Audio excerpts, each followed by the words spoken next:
George made some interesting comments in his postgame after Game 3, and he said he's going to continue to get lost in the game.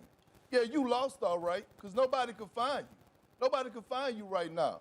And Paul George has to take ownership. He has to be more accountable of himself. He has to look himself in the mirror. Kawhi is doing what he's supposed to do. I never questioned Kawhi Leonard. That was never my question. I always questioned what was we going to get out of Paul George. And it's showing right now. And I get it, right? You have bad shooting nights. It happens. It happens to the best of them in the league where they're not performing on the offensive end. But the Clippers have enough firepower that if Paul George is not performing like he's supposed to, that they could still put up big numbers. Now, if I'm Paul George, a franchise guy, a maxed out guy, how I'm going to insert myself into this series? I'm going to insert myself by saying I'm one of the best defenders in this league at the wing position.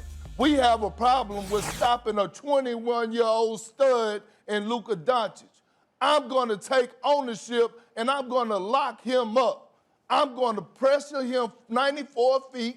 I'm going to get into him. He's not going to be able to smell the ball because don't have it going offensively. When you watch Kawhi Leonard in Game 3, he wasn't waiting on Paul George. He wasn't waiting on anybody. He came out with the attack mindset on the offensive end. Same thing he did in Game 4. We can't ask Kawhi to do everything. Excuse me, that's why you have a duo. Paul George got to hold his weight. And even if he's not scoring, Lou Will had 36. Like I said, they have enough firepower. But if I'm PG, I'm going to insert myself by playing on the defensive end and taking on the responsibility and saying, no, Doc, I'm not going to put Morris on Luka. I'm going to guard Luka for the entire game.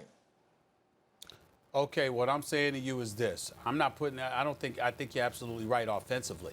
But I'm not letting Kawhi Leonard off the hook in switching and being allowed to get picked off from guarding Luka Doncic.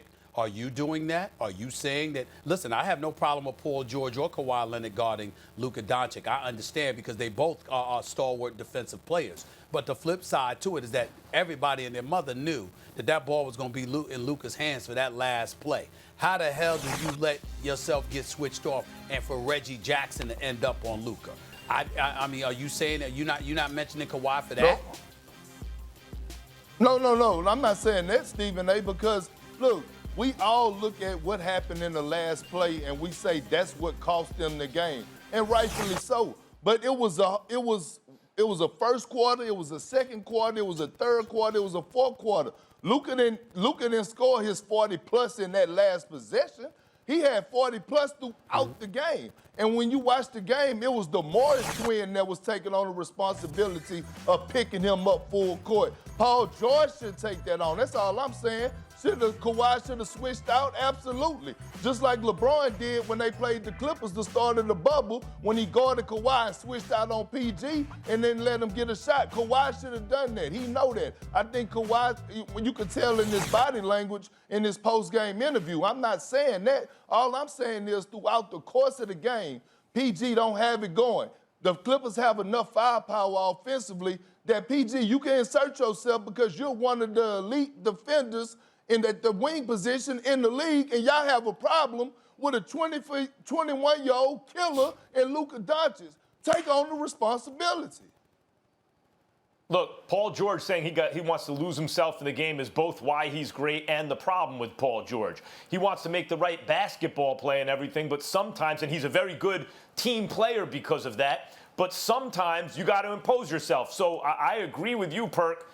Paul George could get it going, at least on the defensive side, especially when you have a guy like Lou Williams who totally has that mentality, who sometimes might not make the perfect basketball play, but damn it, he's feeling it, and his team needs the buckets, so he'll go get it. But you have that guy on your team. So look, as I said, Pascal Siakam, given the way he played in the playoffs last year, at this moment is holding on to him instead of trading him for Paul George. That's making Masai look smart at this moment. All right. I'll leave you all with this. Paul George is the first player to shoot below 25% in 3 straight playoff games since Bob Cousy. That was before we were all born, just to put this in context of how bad it's been for him right now. Thanks for watching ESPN on YouTube. For live streaming sports and premium content, subscribe to ESPN+.